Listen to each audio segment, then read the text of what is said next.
Olá, tudo bem?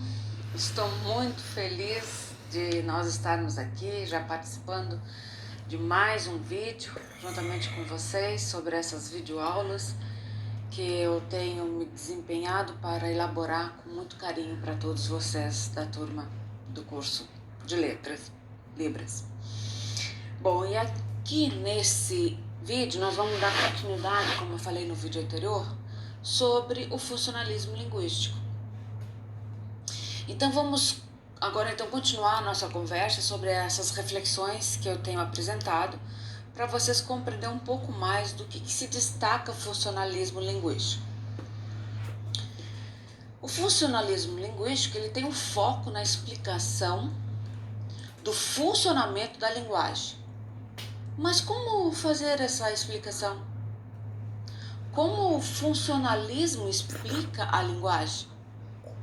Bom, certamente o funcionalismo ele não vai abrir mão de determinados parâmetros, como por exemplo, parte do uso real da fala e da escrita em situação concreta ou de interação entre as pessoas.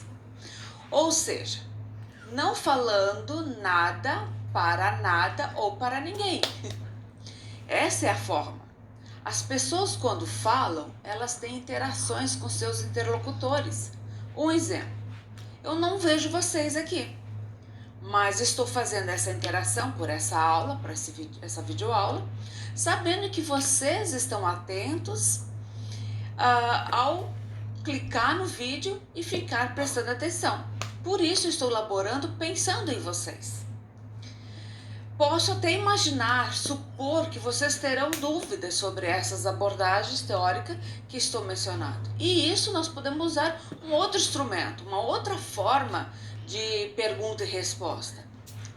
Um instrumento que pode ser o comentário, o texto. Compreende?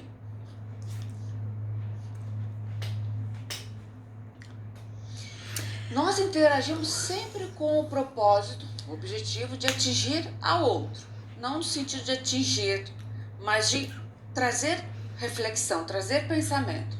Nesse momento, cabe então o funcionalismo levar em conta o flagra, o real, o concreto do uso da língua. Nada de artificial, nada de exemplos inventados ou situações controladas. Então, o uso da linguagem é o ponto de partida do funcionalismo. Considerando então que o contexto,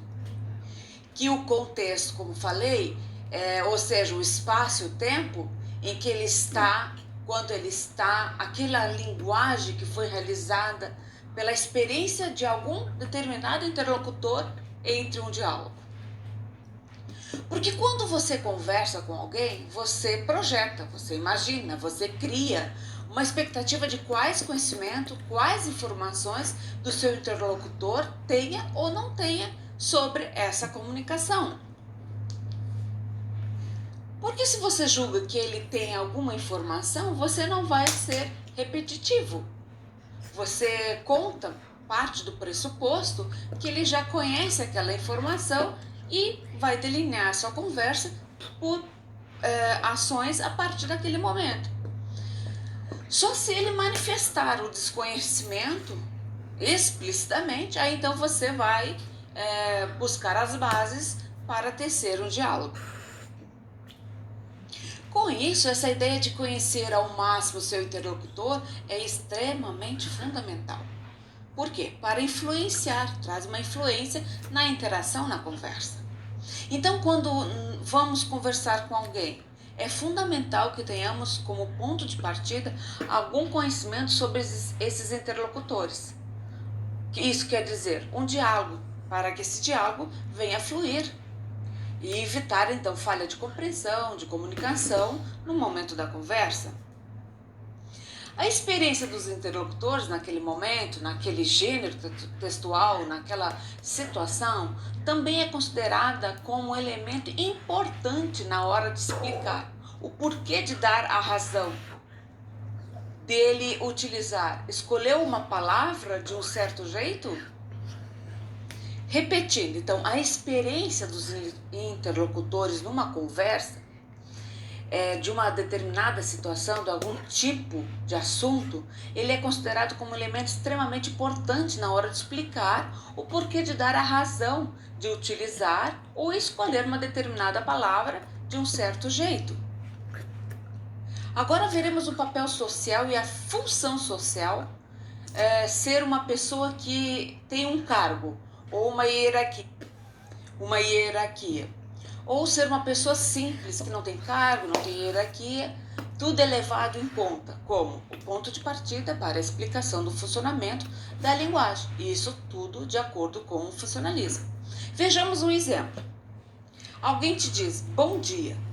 Geralmente você dá bom dia às pessoas que conheceram, ou que de alguma forma ou de outra nós passamos 2 vezes por essa pessoa.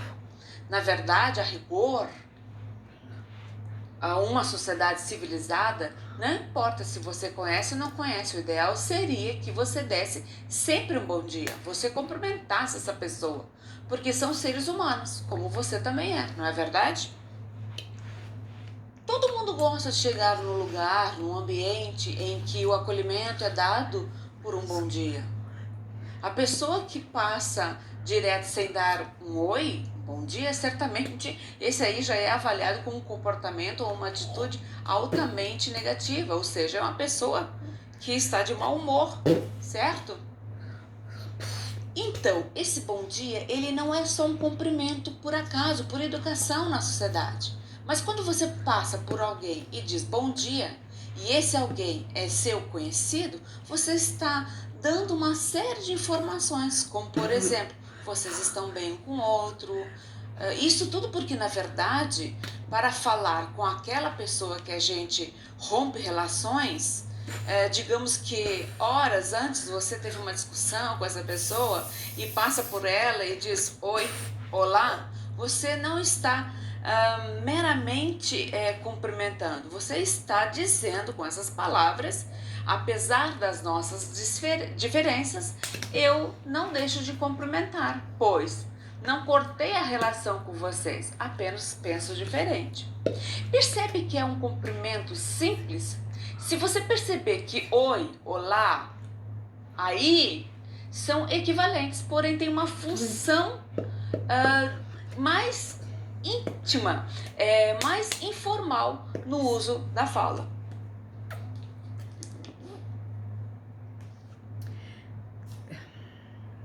Percebe então que o funcionalismo se interessa em explicar quem é que diz o aí, olá, oi, seja de forma formal ou informal. Isso cabe ao funcionalismo dar as razões para os usos diversos do uso da linguagem. Então, o funcionalismo analisa e explica a forma e a função da língua. Esse fenômeno vai acontecer, como por exemplo, vejam essa frase, Ana estuda letras na Universidade Federal do Espírito Santo, na UFES. Essa é uma forma canônica. Essa é uma forma básica do sujeito, Ana, que estuda letras na UFES. O estudo é um verbo intransitivo direto. Ou seja, é um verbo que vai exigir o complemento sempre da oposição, que é letras, nesta frase. E objeto que complementa a informação a respeito do estudo. Com isso, então, UFES é um circunstanciador localizado. Então, na língua portuguesa, essas funções, essas posições são sagradas, são básicas. Elas não dão a informação de modo mais direto. Quem fez o que e onde? Toda vez que a nossa língua está em uso, e o uso que nós fizemos já nos permite, por várias vezes, a tornar algo também aceitável. Como, por exemplo, veja a segunda sentença. Estuda, Ana, letras na UFES. Percebe que a palavra estuda, que deveria estar na posição depois de Ana, que é o sujeito, ou seja, estuda, É a ação que a Ana pratica, colocando então esse verbo para o início da frase. Quando chamamos isso de topicalizada, tópico, topicalizada. Ela tem uma função. Qual é? A função é de enfatizar o que Ana fez na UFES. Percebeu? Um outro exemplo. Vamos ao terceiro. Letras, Ana estuda na UFES. É o que Ana estuda? Letras. Então, Ana estuda letras. Podemos organizar a frase assim e todo mundo vai compreender. Percebe?